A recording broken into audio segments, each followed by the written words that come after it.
This broadcast is the property of Codependents Anonymous. Reproduction without written permission from Codependents Anonymous is not permitted. To introduce today's topic, which is CoDA Unity, we have James K. With us today. Thank you, James, for being here. And the room is yours. Thank you, David. I want to thank everyone for coming to on such a busy day. The subject is unity. I went to Google and I looked up unit, an individual thing or person regarded as single and complete, but can also form a particular component of a larger, more complex whole. The definition of unity, the state of being united or joined. This is how I found unity in CoDA. In the first step, I was powerless and alone, and my life was unmanageable. The first tradition taught me that our common welfare should come first. Personal recovery depends upon CoDA unity. From an early age, I was taught to use what I had to get what I wanted. My father would always say, "Don't be one of the bunch. You are not a banana." I did not realize it then, but what he was teaching me was autonomy, to be an independent unit. As my life proceeded, I got married and went to work in a trade. The negotiated benefits were good. I got health care and a paid pension, which I am drawing on today. This unity brought me security. But still, even with security of a stable job, I lived in scarcity, and I never felt adequate. I saw other people who looked happy and fulfilled, but I never felt I belonged anywhere. How could I make this emptiness and loneliness disappear? Growing up, I would feel the unity while playing sports, singing in a group, or working as a team. But this was always fleeting and never lasted. Where could I find lasting peace, serenity, and the unity my spirit so desperately sought? Where did I belong? And where could I be useful, appreciated, and valued? Where could I be genuinely loving, lovable, and loved? Equal to others in every way. Where did I belong? I had to take a chance. I had to go outside of my comfort zone, let go of what I had to get what I needed. I was a unit that needed to be joined with a completer and more compatible whole. When my life fell apart and I found CoDA and a power greater than myself, I had to do a lot of changing to be grafted onto this extraordinary life-changing force. I learned that I had to accept other people as they are if I ever expected this bond to be completed. I had to learn to love myself if I ever wanted to find healthy and loving relationships with others. That fundamental change grows out of love, not manipulation and control. I learned what true courage was, and I came to believe it was time to let go of what I had and did not serve me if I wanted to live in unity with people like me who were not perfect, but sought our common welfare through prayer, meditation, love, understanding, and companionship. It is not perfect unity, but a unity that grows and evolves to becoming richer and more authentic over time. I found unity in how I live, love, and accept other people as they are. I found unity when my heart was opened to the pure light of my higher power. And that is how I found unity in the fellowship of Codependents Anonymous. Thank you for letting me speak today, and I'll pass.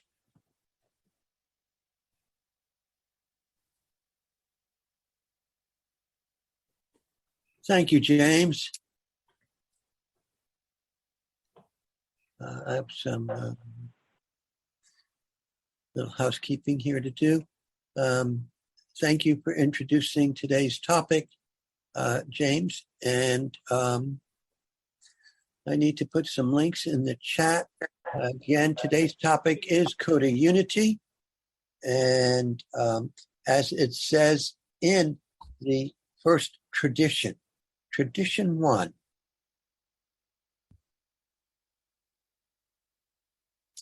our common welfare should come first.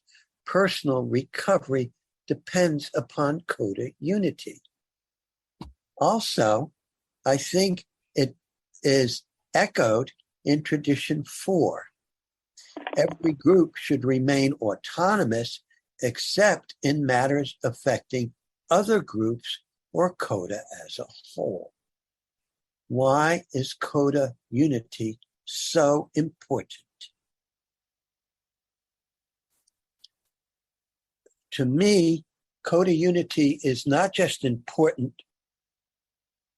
for my recovery, it is important for CoDA to exist and function and support each person's recovery in the fellowship.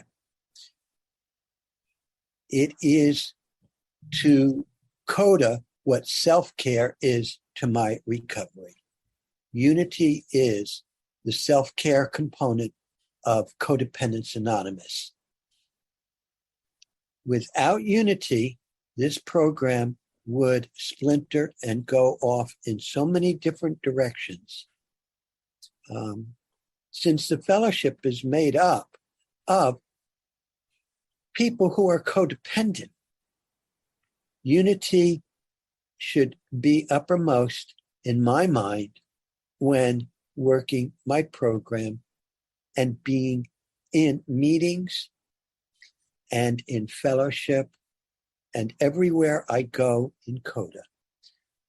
It is how I'm going to be able to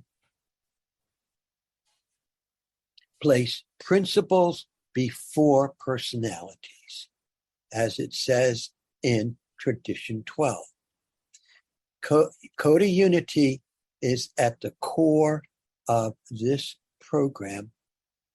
Without it, I don't think this program would endure.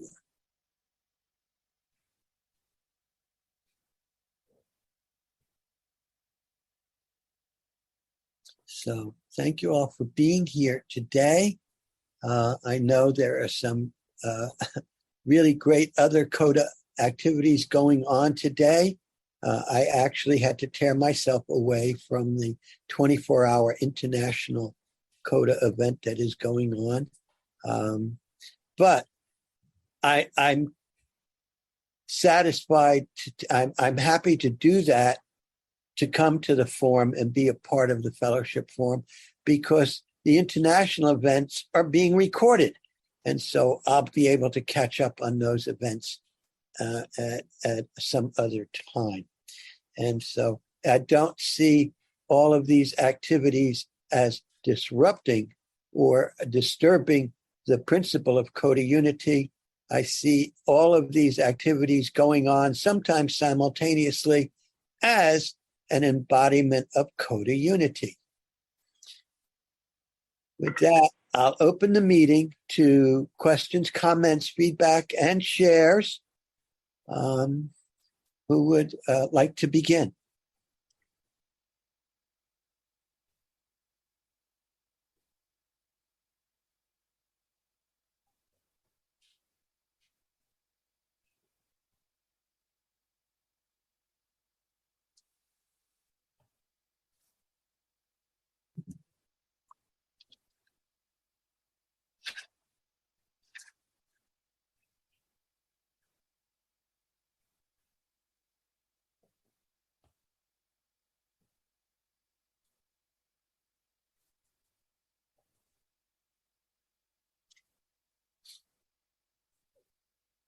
What are your thoughts about CoDA unity? How do you experience CoDA unity? Lou and Kathy, I'm not sure who has their hand up, and welcome. Hi, thank you. This is Lou, and I have my hand up. For me, one of the places where I've seen CoDA unity is my service work. And it allows us to work together. And CoDA unity doesn't mean uniformity. We're not all the same, but we are working together with a common purpose. And our are working with the idea of principles over personalities. I think of CoDA Service Conference. I've been privileged to attend many times in the last few years, and sometimes as a delegate, sometimes as a committee chair, and the working together and there have been times where there's been contention, but the goal of everybody in the room is for the benefit of the codependent who still suffers and for CoDA as a whole.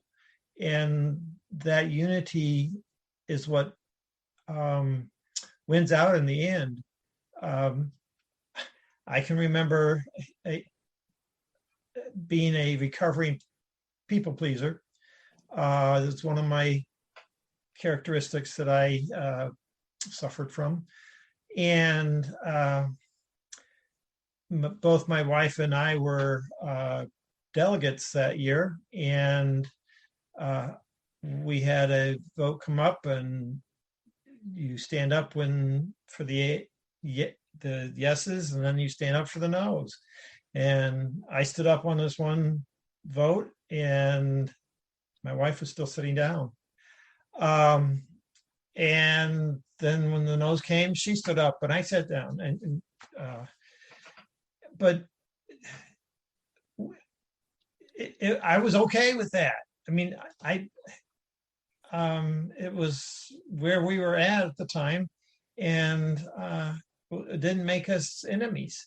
And that's something that this program has helped me to come to the point where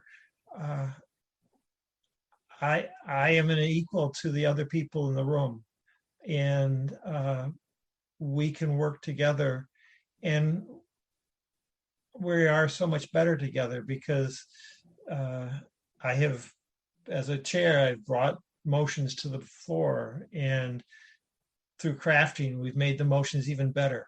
And that's been one of the, I mean, that's the process. And we are so much better together. And that's the togetherness, the being a body or a fellowship. And that's one of the things that I really appreciate is the unity, the common goal that we have. And so with that, I'll pass. Thanks. Thank you for sharing, Lou. And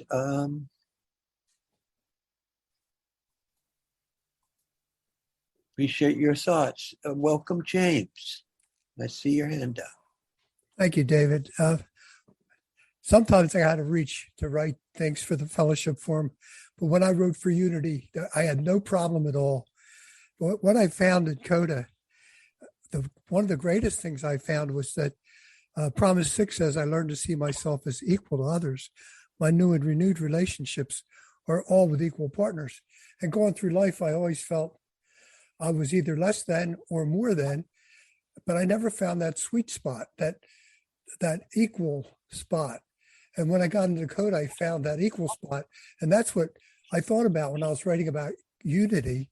When I go to CoDA meetings or I go to the fellowship forum or any place, I feel equal to others. I don't feel more than or less than.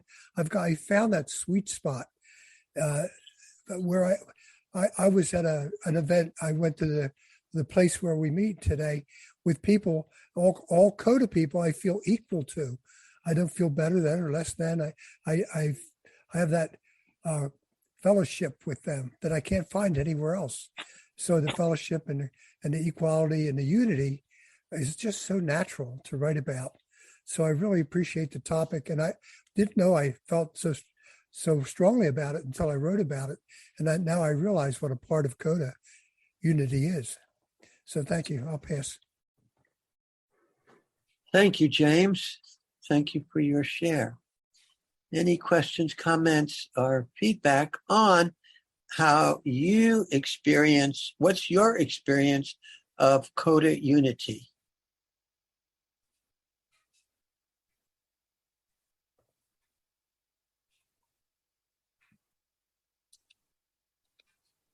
our topic for today, CoDA unity, especially as expressed in traditions 1, 4, and 12. But I think as I read the traditions, I see some aspect of the importance of unity in CoDA in every one of the traditions. And I think I also see it in the service principles and other areas of CoDA. I was realizing that CoDA unity is what makes group conscience possible. I am willing to accept what the group decides to do. It may not be my wishes or desires. It may not be what I want to happen with my meeting, my home group, or the World CoDA when I go to the CoDA Service Convention. But because of unity, I do come to respect the group conscience. And that supports my learning what it is to be humble and so many different aspects of my recovery. So I see CoDA unity as a key component to supporting my recovery in this program. My name is David, and I am codependent. In this program, I learn how to live with my codependency rather than be ruled by my codependency. And that's a good thing for me. I'm a much happier person because of CoDA unity. Pass. We are open for questions, comments, feedback, and shares. The fellowship forum is an opportunity for us to talk not just about our experience, strength, and hope in recovery, but also to talk about our experience with the program of Codependence Anonymous.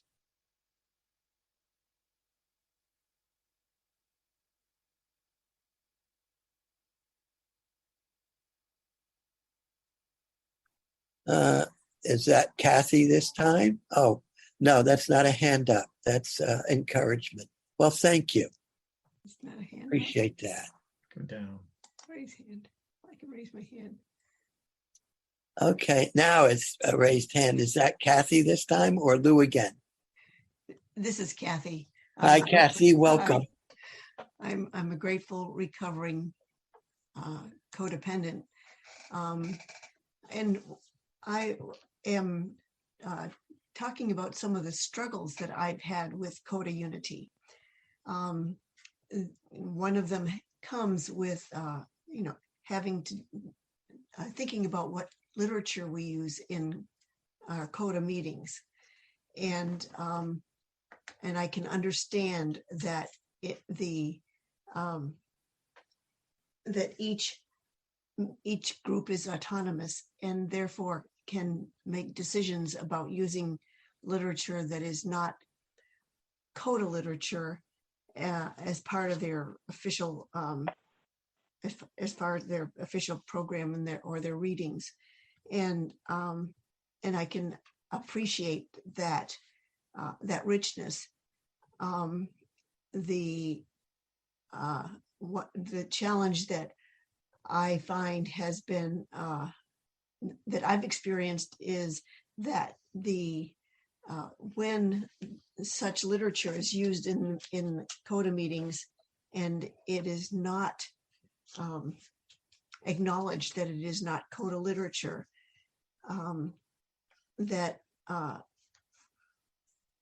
it sometimes feels like the program becomes the program that is sort of being set forth by that particular meeting is a program that is kind of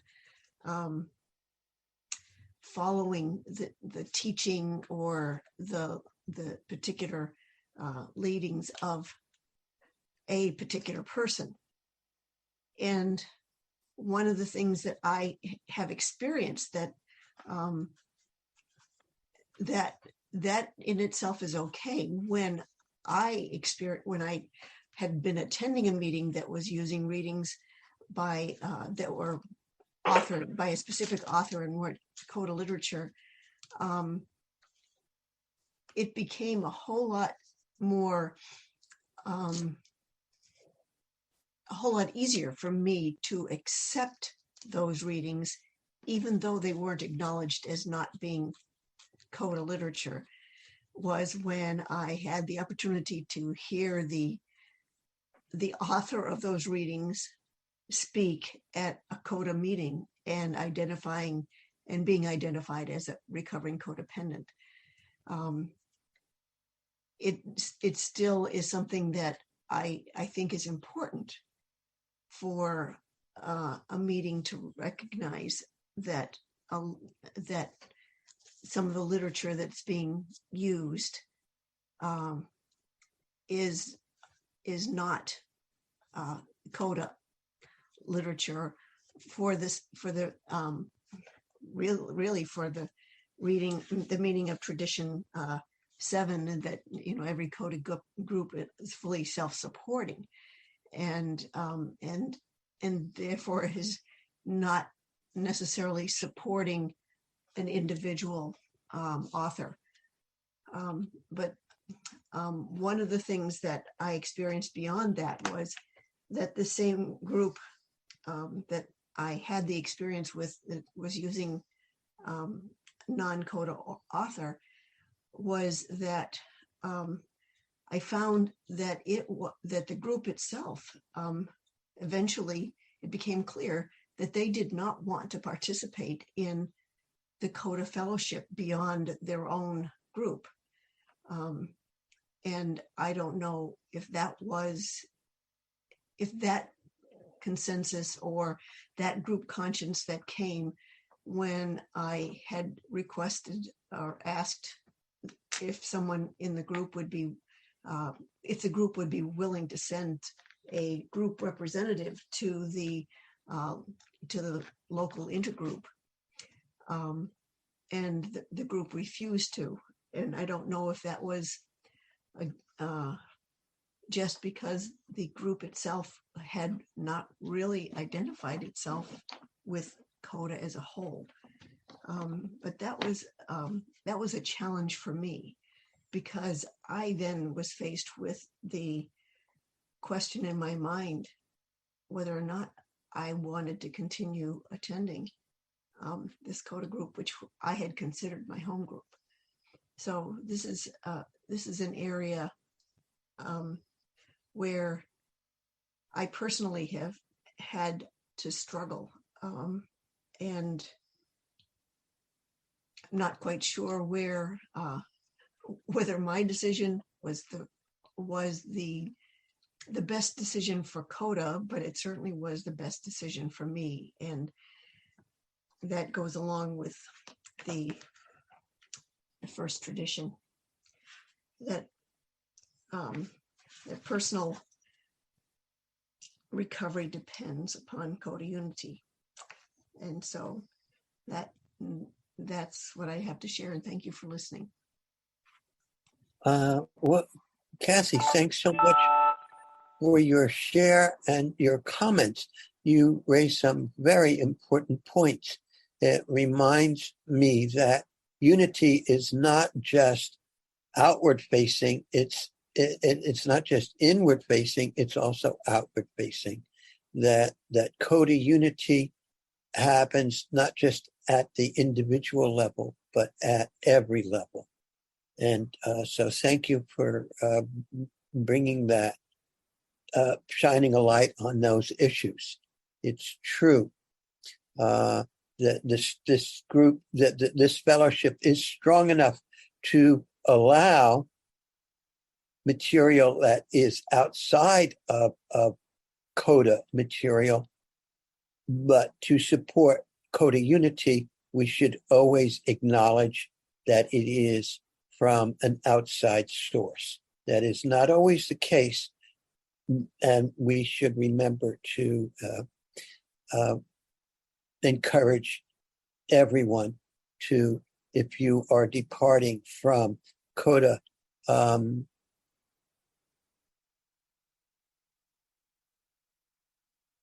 the word slips my mind. It's not so much CoDA authorized, but CoDA endorsed material that you indicate that. So thank you for bringing that to the conversation. Stephanie, I see your hand up. Welcome.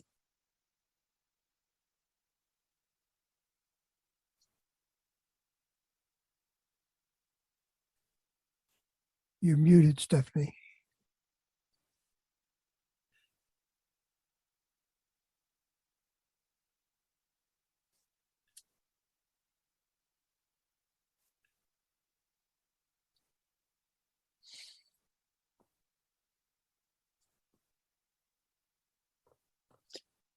Did you have a comment or a share, Stephanie? You need to unmute yourself.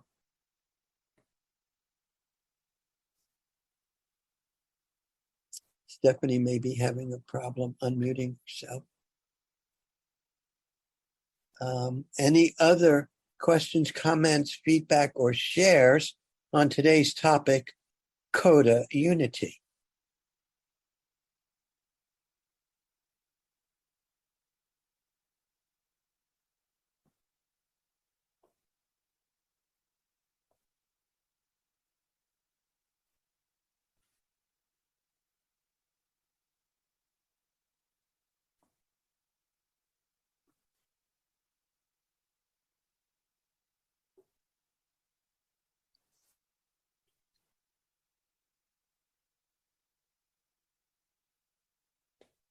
If you did want to share, Stephanie, and you're having trouble unmuting yourself, you might have to log out and log back in. Donna B., I see your hand up. Welcome.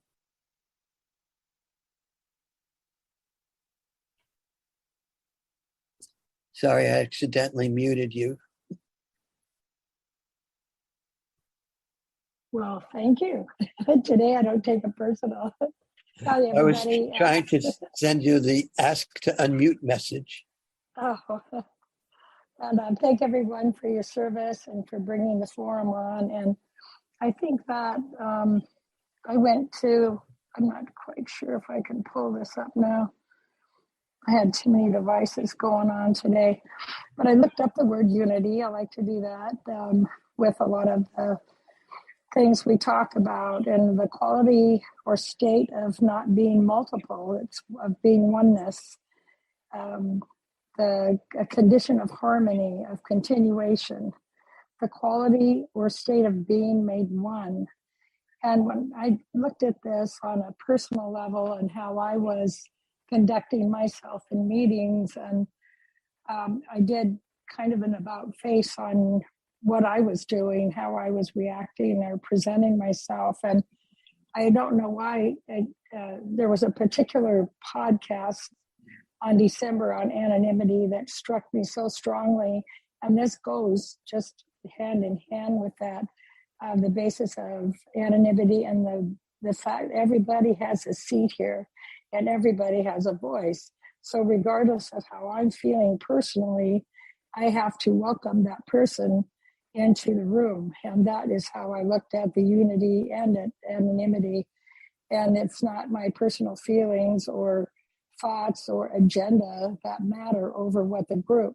So I needed to do what I could on my level to contribute to that oneness and a whole. And the primary purpose is for me to have a healthy, loving relationship. And the next is to carry that message to other people who are suffering from codependency. And that is regardless of my personal feelings or not. Everybody had a place and everybody had a seat here and everybody had a voice, even the minority. So for me, that kind of gave me a different mode and about face, just a total about face on how I was participating in meetings. I thought that because I'd been quiet so much, and that's just the way I am a lot of times, and to not be a people pleaser, I had to stand up and let my thoughts be known and throw a fit and everything like that. And then I could see how disruptive it was to Codependence Anonymous and how it might even hinder other people's recovery and my own recovery. And it completely changed the direction of my path. And I am very appreciative of that, as I am of all these forum discussions, because they help me tremendously. Thank you. I'll pass. Thank you, Donna B. And Stephanie, I see that you are back. Did you have something you would like to share with the group?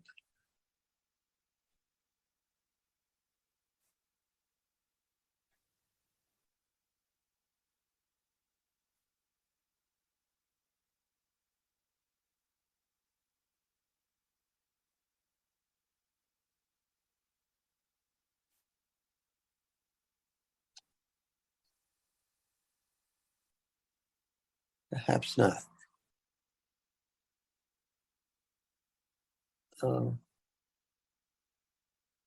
Yeah, I don't know how to unmute you. Let me see. I can only ask you to unmute yourself. How strange that is.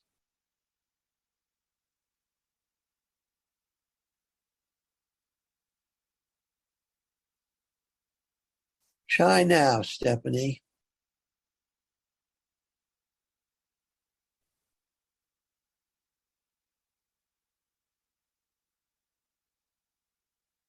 No.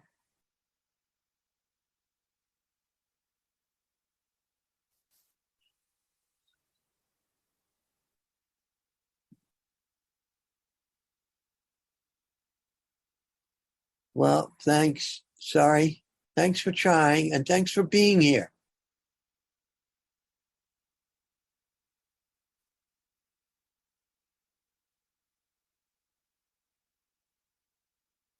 I guess that didn't help you.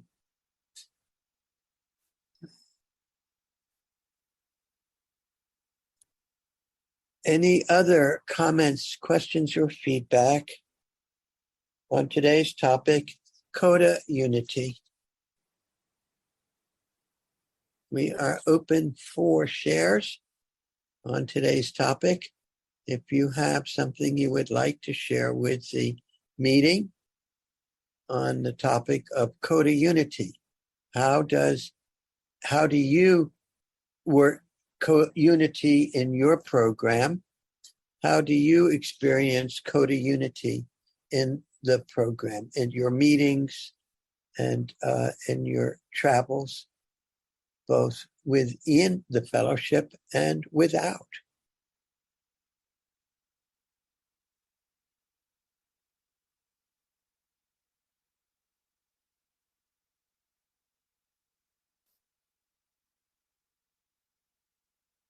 Do you think that CoDA Unity is or is not that important? What are your thoughts on CoDA Unity? Why do you think it is the very first tradition?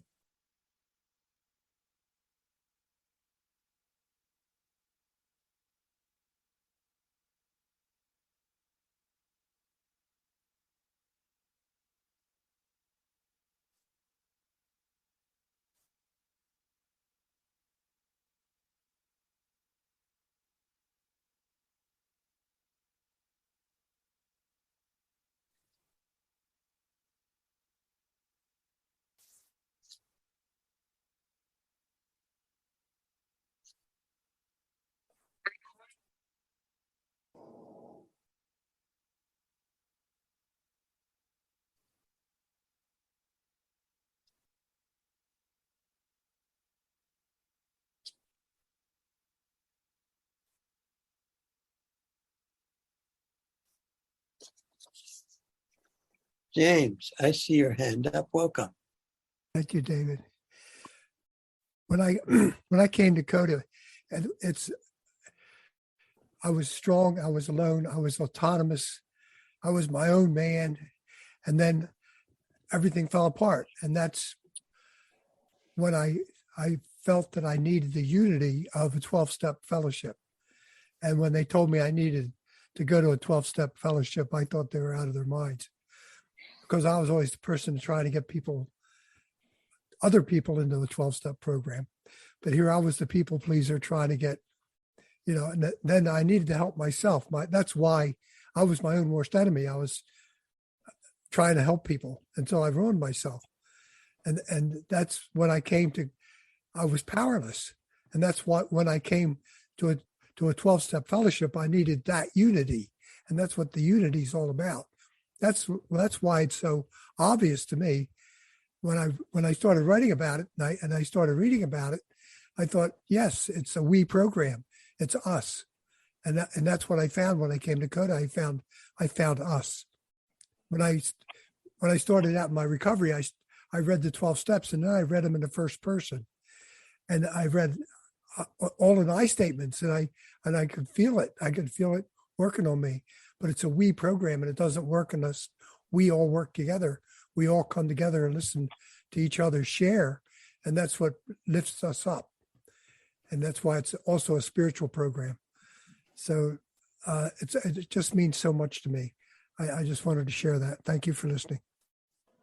Thank you for your share, James. I agree. I think that is a good point. Very true. So thank you for that. Any other thoughts on the subject of CoDA unity?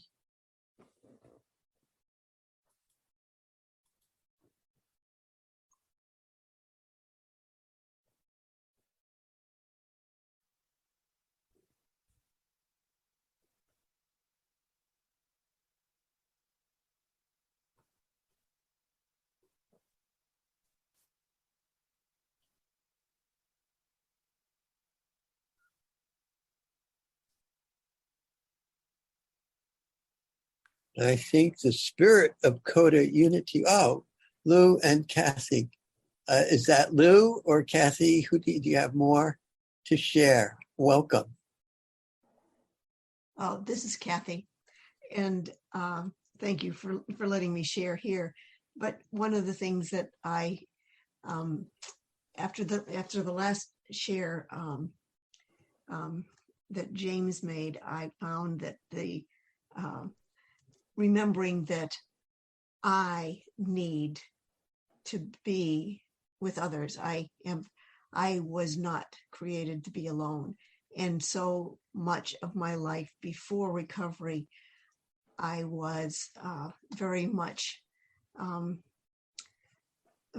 in charge of my own life and of others as well. But then when I realized now, after being in recovery and looking at the CoDA unity and seeing how much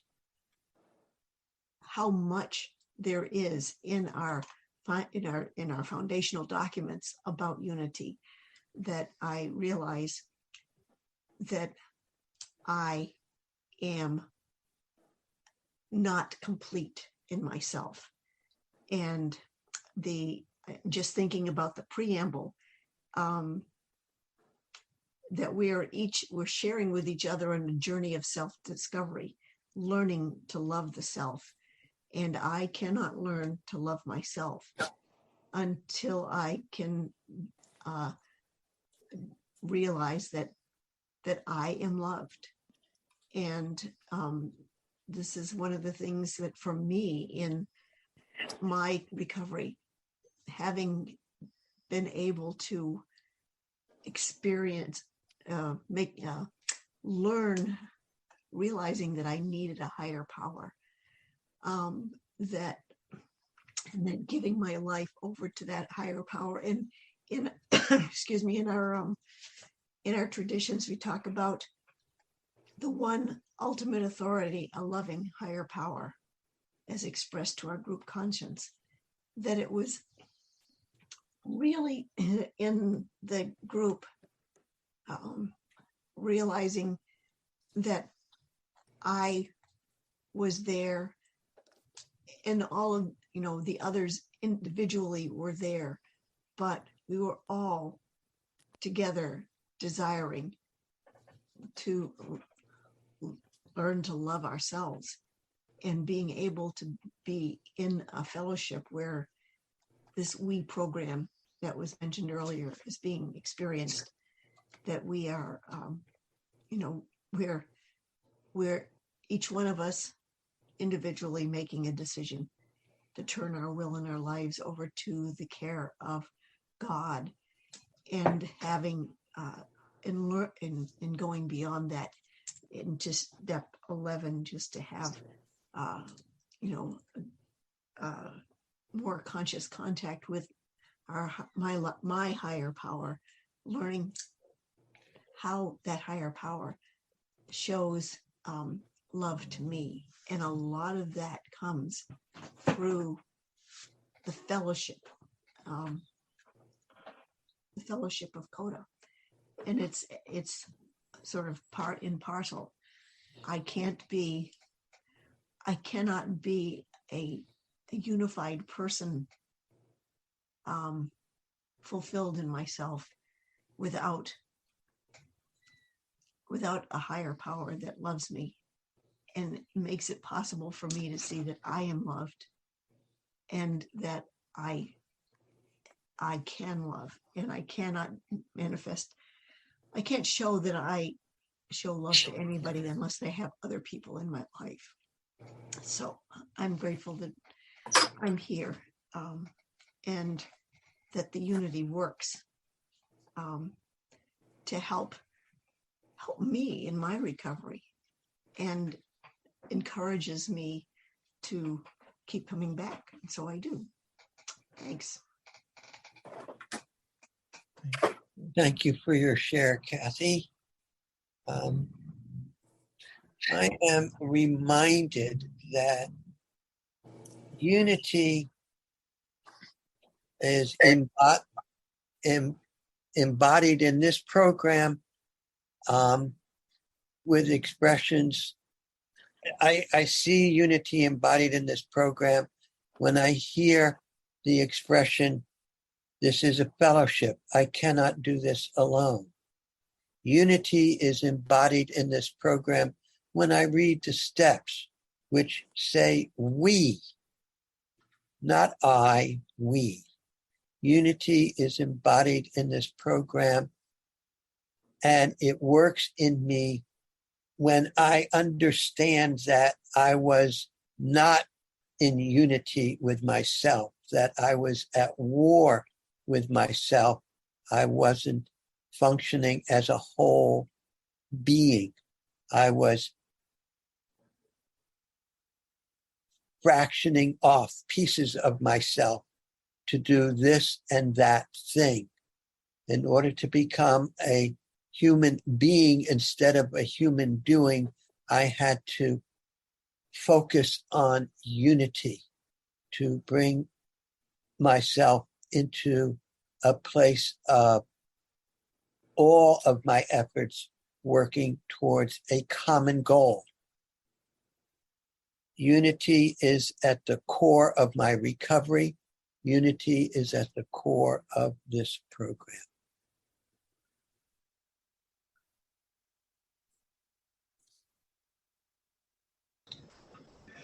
And Terry, I see your hand up. Welcome. You will have the last share today. Hi, everyone. This is Terry, grateful, recovering, codependent. Thank you, everyone, for all of your shares and the beautiful discussion. This past week, a reading came to mind, and I wanted to share the end of one of the stories in the Codependence Anonymous Blue Book that started me understanding what unity may involve. It's a story by Bob B, and it ends with a sentence: "Every time I hear people sharing, and I share my feelings honestly, I feel that I am finally part of the human race."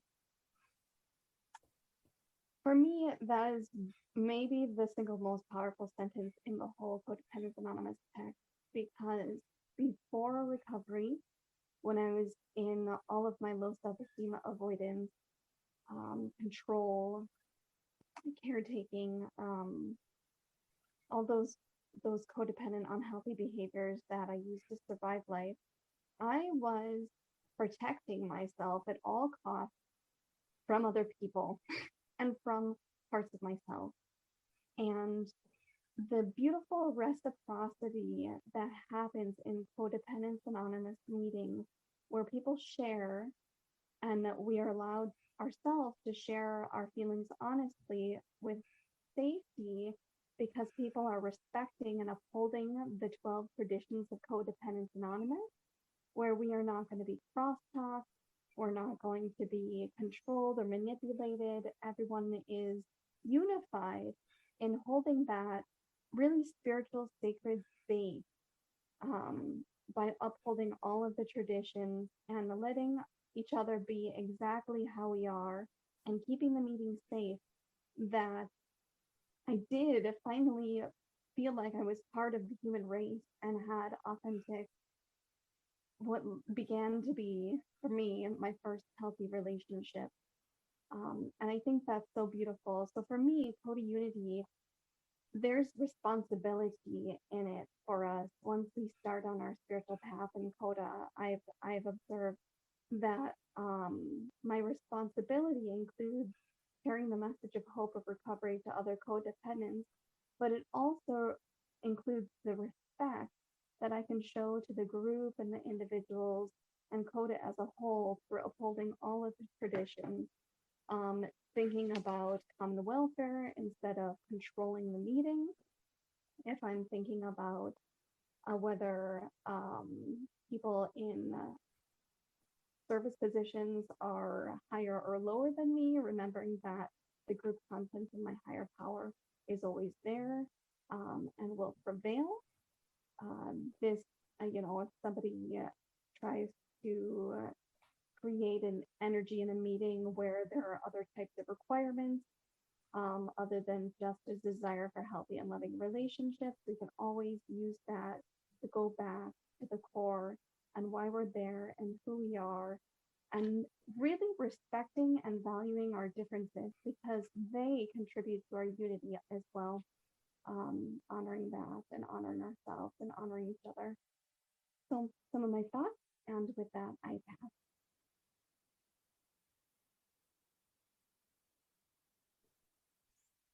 Thank you for sharing. Thank you for sharing, Terry. We have come to the end of the sharing portion of this meeting.